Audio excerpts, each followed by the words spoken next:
Olá, hoje vamos mergulhar fundo na NR12, aquela norma essencial para a segurança no trabalho com máquinas e equipamentos aqui no Brasil, né?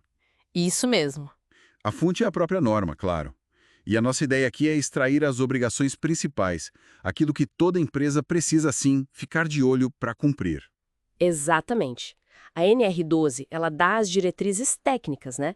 As medidas para proteger mesmo a saúde, a integridade física dos trabalhadores. E ela é bem ampla. Cobre, olha só, desde o projeto da máquina, fabricação, instalação, até o uso no dia a dia, manutenção e, no fim, o descarte. Vale para máquina nova, para máquina usada. Claro, tem algumas exceções bem pontuais para equipamentos que já seguem outras normas bem específicas, mas o foco geral é um só: prevenção. Prevenir acidente, prevenir doença do trabalho. Entendi. Prevenção.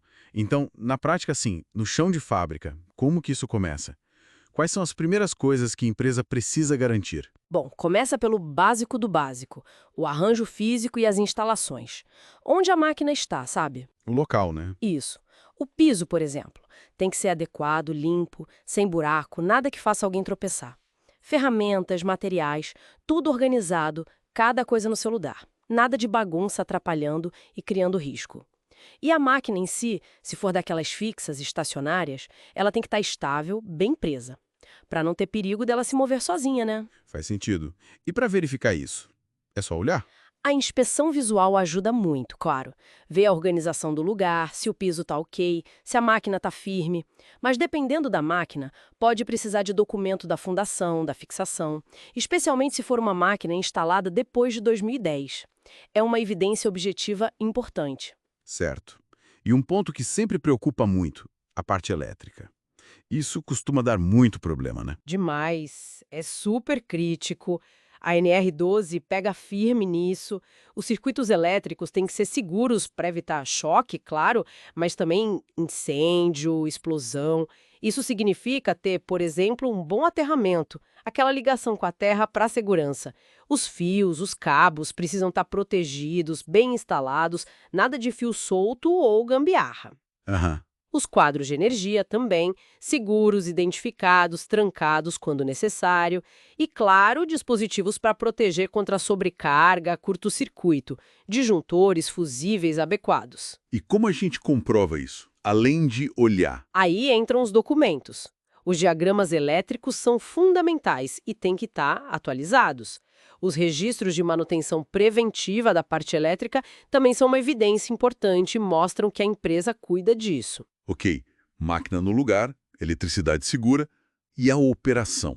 O dia a dia ali, o ligar, desligar, parar a máquina. Como garantir que isso seja seguro? Aí a gente fala dos dispositivos de partida, acionamento e parada. Os botões, as alavancas. Primeiro, eles têm que ficar fora das zonas de perigo.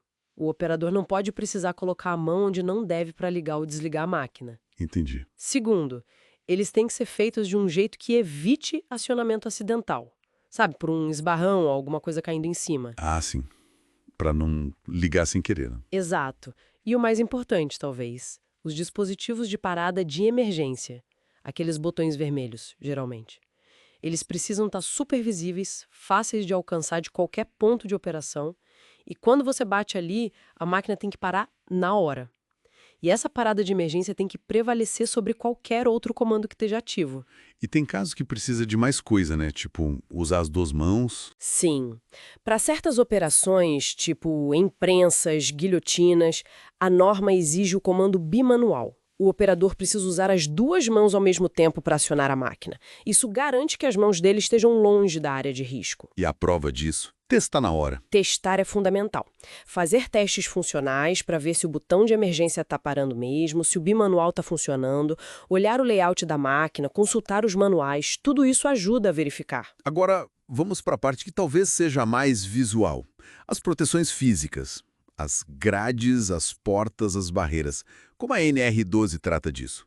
Os sistemas de segurança são um capítulo à parte e super importantes. As zonas de perigo da máquina, onde tem movimento, esmagamento, corte, elas têm que ter proteções.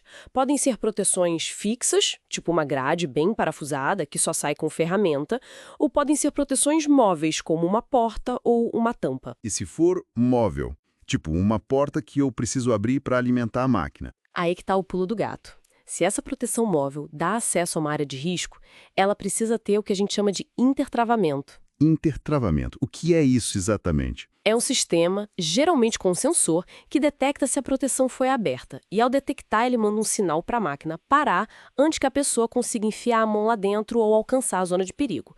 A máquina só volta a funcionar depois que a proteção for fechada novamente. Ah, entendi. É uma segurança a mais. Essencial.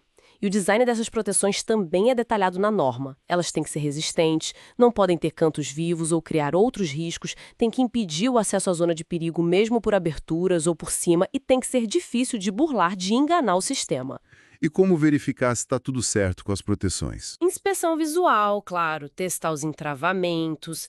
Abre a porta, a máquina parou. Fecha a porta, tentou ligar, não ligou enquanto não deu reset. Verificar as distâncias de segurança, se não dá para alcançar o perigo mesmo com a proteção no lugar.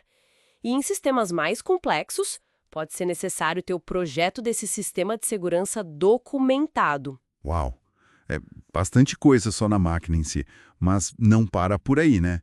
O que mais a norma exige em termos de, digamos, gestão dessa segurança? Exato, não é só a máquina, tem toda a parte de manutenção, documentação e procedimentos. É um tripé importante. A manutenção, por exemplo, tem que ser feita de preferência seguindo o que o fabricante recomenda. E, crucial, tem que ser registrada. Registrada como? Um caderninho? Pode ser um livro, fichas, um sistema no computador. O importante é ter o registro. O que foi feito, quando foi feito, quais peças foram trocadas, quem foi o responsável, isso é evidência de que a manutenção acontece. A documentação da máquina também, manuais principalmente, tem que estar em português e disponível para quem opera ou faz manutenção. E se perder o manual? Máquina antiga. A norma prevê isso. Se o manual original se perdeu, a empresa tem a responsabilidade de reconstituir, de elaborar um novo manual com as informações de segurança necessárias, sob a responsabilidade de um profissional habilitado. E, por fim, os procedimentos de trabalho seguro. Não basta a máquina ser segura, as pessoas têm que saber como operar e fazer a manutenção de forma segura. Então, tem que ter procedimentos escritos, claros, para cada etapa. E falando nas pessoas, o treinamento. Fundamental e obrigatório. Ninguém pode operar uma máquina ou equipamento coberto pela NR12 sem ter passado por uma capacitação específica. Quando antes de começar? Exatamente, antes de assumir a função, e não é qualquer treinamento. A norma define um conteúdo programático mínimo, que está lá no anexo 2. Tem que ser ministrado por profissionais qualificados, com comprovada proficiência no assunto e, dependendo da situação, precisa de reciclagem periódica para garantir que o conhecimento está atualizado. Aí um detalhe, a função específica para a qual o trabalhador foi capacitado tem que ser anotada no registro dele, na carteira de trabalho. E a evidência disso tudo? Listas de presença dos treinamentos, o material didático que foi usado, os certificados emitidos e, claro, o registro do empregado ou a CTPS com a anotação da função. Tudo isso comprova a capacitação. Certo.